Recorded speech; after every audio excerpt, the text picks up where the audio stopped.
नमस्कार, साधनाच किचनमध्ये पुन्हा एकदा सर्वांचे स्वागत. बघा, आता इथे मी काय केलं आहे, एक बटाटा उकडून घेतलेला आहे, सालं काढून घेतली आणि आता आपण हा बटाटा या ताटामध्ये घेऊन मी स्मॅश करते. आपल्याला हा एकदम बारीक असा स्मॅश करायचा आहे की त्याच्या गुठळ्या कुठे राहिली नाही पाहिजे.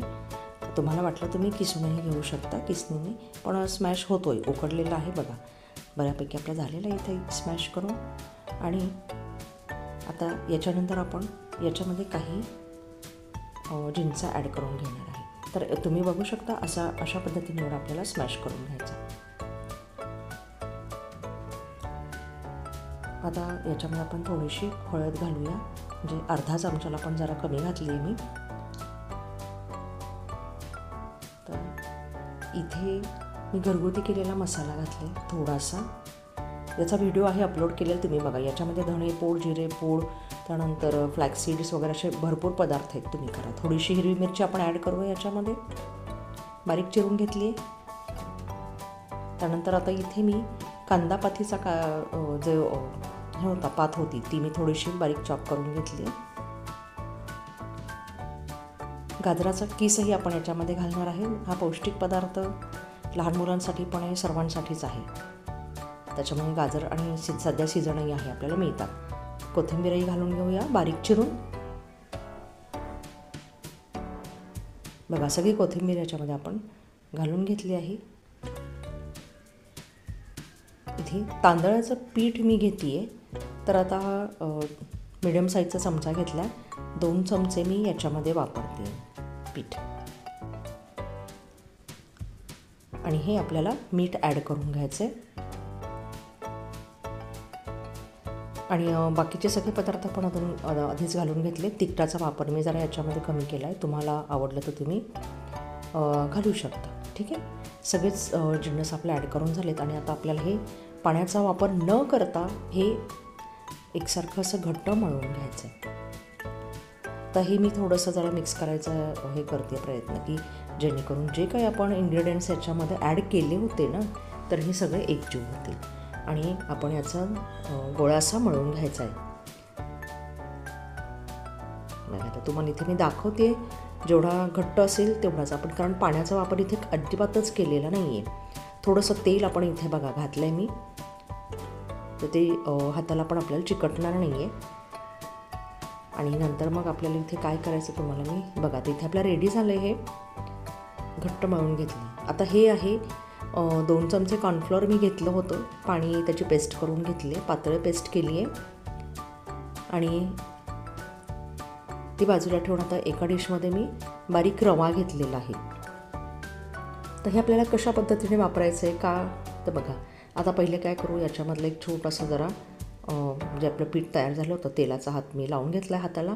आणि थोडंसं आपण गोळा घेऊया हातावरती. हा जरासा गोल करायचा आहे आणि जरासा प्रेस करून घ्यायचा आहे.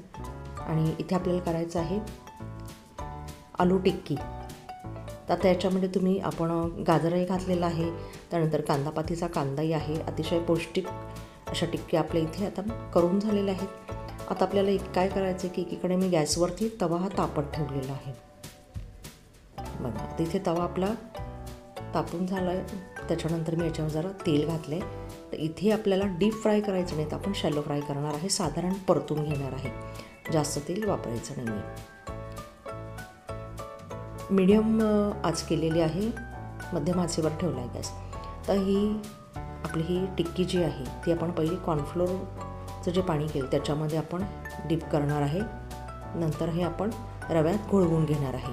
आता या रव्यामध्ये मी मीठ किंवा तिखट असं काही वापरलेलं नाही आहे, कारण ऑलरेडी आपण हे सर्व ज्यावेळेस आपण हे टिक्कीचं पीठ तयार केलं होतं तर त्याच्यामध्ये सगळं घातलेलं आहे. आणि आता हे आपण तेलाच्या याच्यामध्ये एक अशी आपण सोडून देऊ. इथे सगळ्या मी करून घेतलेल्या आहेत. आणि मंद आचेवर आहे, जरा व्यवस्थित दोन्ही बाजूने शेकून घ्यायचं आहे. सुरुवातीला फक्त हे असं शेकून घ्यायचं आहे, म्हणजे परत हे करून घेणार. जर असं आपण वरून तेल घालूया, रवा आहे तर ब्राउनिश असं करून घ्यायचं आहे. अतिशय पौष्टिक आणि छान लागतात खायला. या रोज रोज तेच भाजी चपाती खाऊन किंवा भात वगैरे खाऊन कंटाळा येतो, नाही का. मग रात्रीच्या जेवणामध्ये म्हणा किंवा समजा आधी जर तुम्ही बटाटा उकडून ठेवला असेल, पाहुणे आले असेल तर तेव्हा म्हणा, किंवा मुलांना हवं असेल संध्याकाळच्या नाश्त्याला, कसंही तुम्ही हे केव्हाही करू शकता. सहज साधी सोपी अशी ही रेसिपी आहे आणि सर्वांना आवडेल की पुन्हा पुन्हा चला बटाट्याची भाजी वगैरे करण्यापेक्षा असं काहीतरी करणं गं मम्मी म्हणून मुलं आवर्जून तुम्हाला म्हणतील किंवा घरातले पण. बघा, तर हे आपल्याला दोन्ही बाजूने हे व्यवस्थित असे शॅलो फ्राय करून घ्यायचे. तर नंतर तुम्हाला जर वाटलं की चला थोडंसं प्रेस करूया, तर जरा तुम्ही याच्यावर प्रेस करून म्हणजे आतलं पण जरा ते हीटमुळे आतलंही तयार होतं जिन्नस, नाही का. तर हे आपण सगळे जरा ब्राऊन होईपर्यंत करून घेणार आहे.